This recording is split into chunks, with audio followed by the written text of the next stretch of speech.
Daawwattoota keenyaa oduu gaggabaaboo sa'aatii kana isin dhageessisa.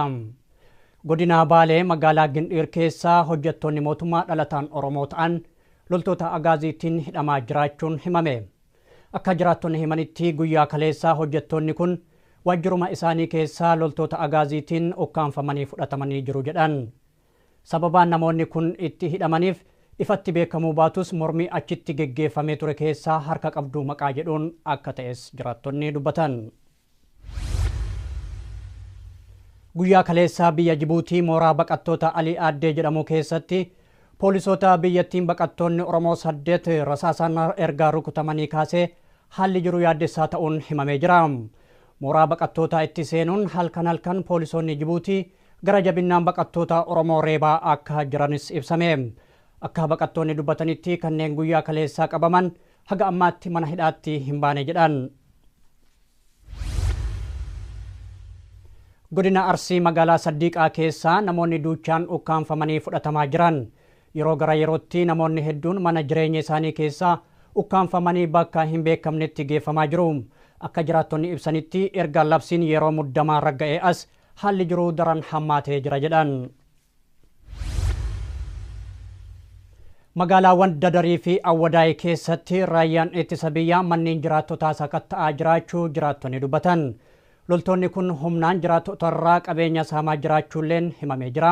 Kana malees namoota nagaa qabanii ukkaamsuu fi manneen hidhaatti guuraa jiraachuu isaanii kan duraa caalaa jabaatee waan jiruuf wayita ammaa jiraattonni hundi yaaddoo keessa seenuu dubbatan. Oduma walqabateen godina Arsii lixaa aanaa Dodolaa ganda buura caallee keessa namoonni hedduun hidhamuu isaanii jiraattonni OMN itti himan.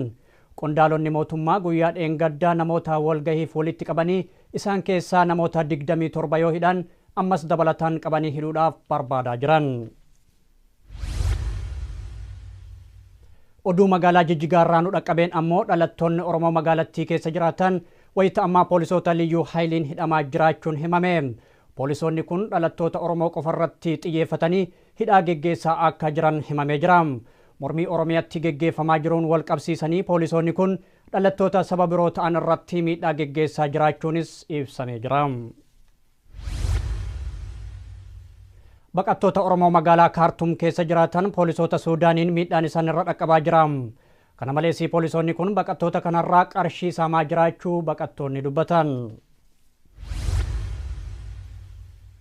Human Rights Watch gabaasa dhimma Itoophiyaa irratti dhiyeessuu ilaalchisee Komii Ministiriin dhimma alaa Itoophiyaa duraanii Dr. Teediroos Adhanom marsaa intarneetii waajjira isaanii irratti barreessaniif deebii kennee jira. Barreeffama kanarrattis Dr. Teediroos Adhanom gabaasaa qorataa mirga dhala namaa kan gaafa Afrikaa Flex Horn gamtaa Awurooppaa irratti dhiyeessan sirrii miti jechuun komatan. Kana malees miidiyaalee gurguddaa addunyaa kanneen dhimma Oromoo gabaasaa jiran barreeffama isaanii kanaan qeeqanii jiru. Human Rights Watch gama isaatiin gabaasa kamiyyuu osoo ifa hin taasisin dura akka mootummaan Itoophiyaa yaada irratti kennu gaafatus aanga'oonni Itoophiyaa gaaffii kanaaf deebii osoo hin kennin hafee jira. Egaan daawwattoota keenyaa oduun gaggabaaboon har'aaf qabnu kanuma bal'ina oduu keenyaatiin hanga walitti deebinutti turtii gaarii.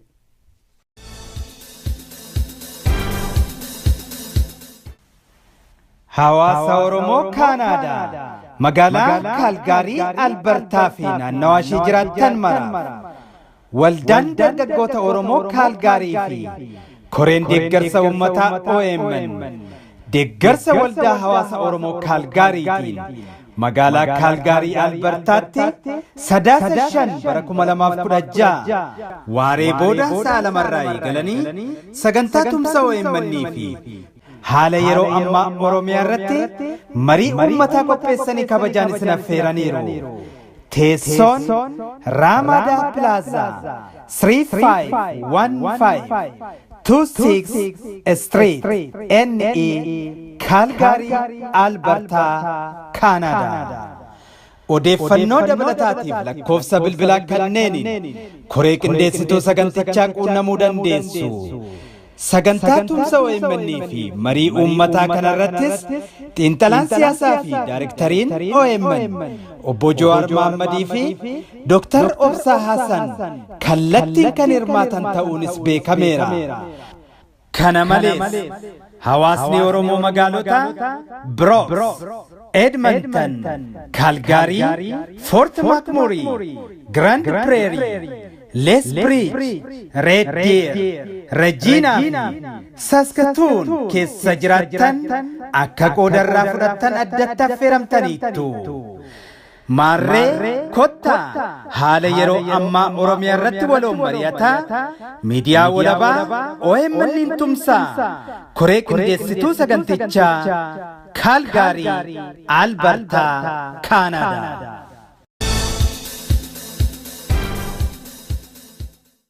warri OMN'n karaa bilbilaatiin hordoftan lakkoofsi kanaan dura ittiin hordofaa turtan jijjiiramuu isaa isin beeksifna.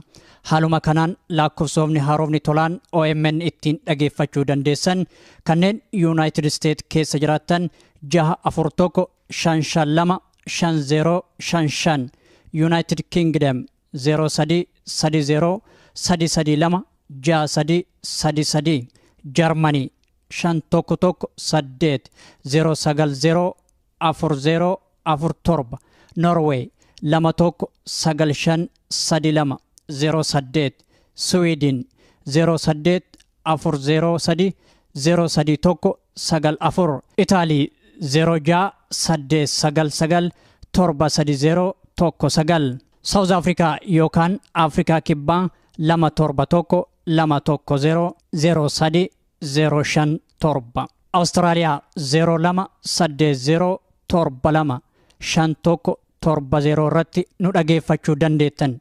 Biyyoota birootiif lakkoofsa haaraa akkuma baafneen isin beeksifna. Galatoomaa OMN.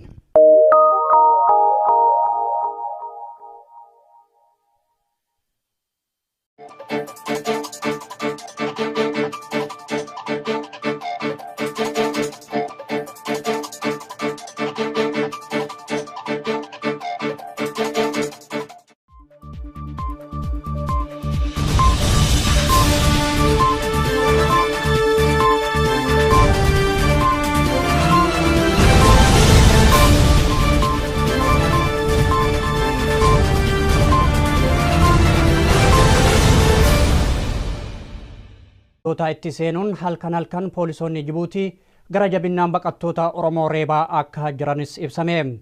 Akka baqattoonni dubbatanitti kanneen guyyaa kaleessaa qabaman haga ammaatti mana hidhaatti hin baane jedhan.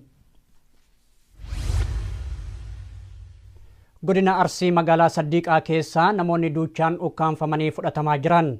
Yeroo gara yerootti namoonni hedduun mana jireenya isaanii keessa ukkaanfamanii bakka hin beekamnetti geeffamaa jiru. Akka jiraattonni ibsanitti erga labsiin yeroo muddamaa ragga'ee as haalli jiru daran hammaatee jira jedhan. Magaalaawwan Dadarii fi Awwadaay keessatti raayyaan ittisa biyyaa manneen jiraattotaa sakatta'aa jiraachuu jiraattonni dubbatan. Loltoonni kun humnaan jiraattota irraa qabeenya saamaa jiraachuulleen himamee jira. Kana malees namoota nagaa qabanii ukkaamsuu fi manneen hidhaatti guuraa jiraachuu isaanii kan duraa caalaa jabaatee waan jiruuf wayita ammaa jiraattonni hundi yaaddoo keessa seenuu dubbatan. Oduma walqabateen godina Arsii lixaa aanaa Dodolaa ganda buura caallee deebii kennee jira.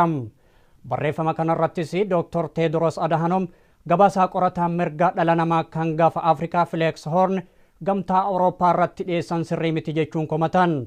Kana malees miidiyaalee gurguddaa addunyaa kanneen dhimma Oromoo gabaasaa jiran barreeffama isaanii kanaan qeeqanii jiru. Human Rights Watch gama isaatiin gabaasa kamiyyuu osoo ifa hin taasisin dura akka mootummaan Itoophiyaa yaada irratti kennu gaafatus aanga'oonni Itoophiyaa gaaffii kanaaf deebii osoo hin kennin hafee jira. Egaan daawwattoota keenyaa oduun gaggabaaboon har'aaf qabnu kanuma bal'ina oduu keenyaatiin hanga walitti deebinutti turtii gaarii.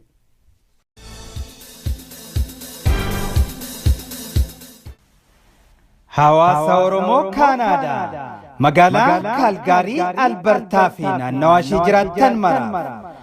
Waldaan dargaggoota Oromoo Calgary fi koreen deeggarsa uummataa OMN deeggarsa waldaa hawaasa Oromoo Calgarytiin magaalaa Calgary, Albertaatti 3 bara 2000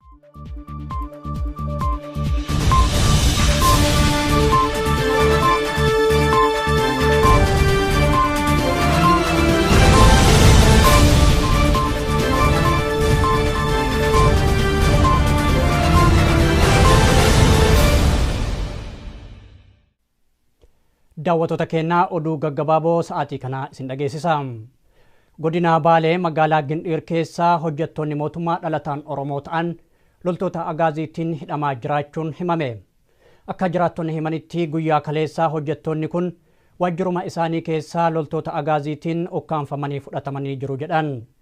Sababaan namoonni kun itti hidhamaniif ifatti beekamuu baatus mormii achitti geggeeffamee ture keessaa harka qabduu maqaa jedhuun akka ta'es jiraattonni dubbatan. Guyyaa kaleessaa biyya Jibuutii mooraa baqattoota Alii Aaddee jedhamu keessatti poolisoota biyyattiin baqattoonni Oromoo 8 rasaasaan ergaa rukutamanii kaasee haalli jiru yaaddessaa ta'uun himamee jira. Mooraa baqattummaaf 16 waaree booda saalamarraa galanii sagantaa tumsa OMN fi haala yeroo ammaa Oromiyaa irratti marii uummataa qopheessanii kabajaan isin affeeraniiru. Teessoon Raamadaa Plaazaa 351526 Street NE Calgary Alberta Canada. Odeeffannoo dabalataatiif lakkoofsa bilbilaa kanneeniin koree qindeessituu sagantichaa quunnamuu dandeessu. Sagantaa tumsa OMN fi marii uummataa kanarrattis xiinxalaan siyaasaa fi daayirektariin OMN obbo Jawaar Mohammadii fi Dr. Obsaa Hassan kallattiin kan hirmaatan ta'uunis beekameera.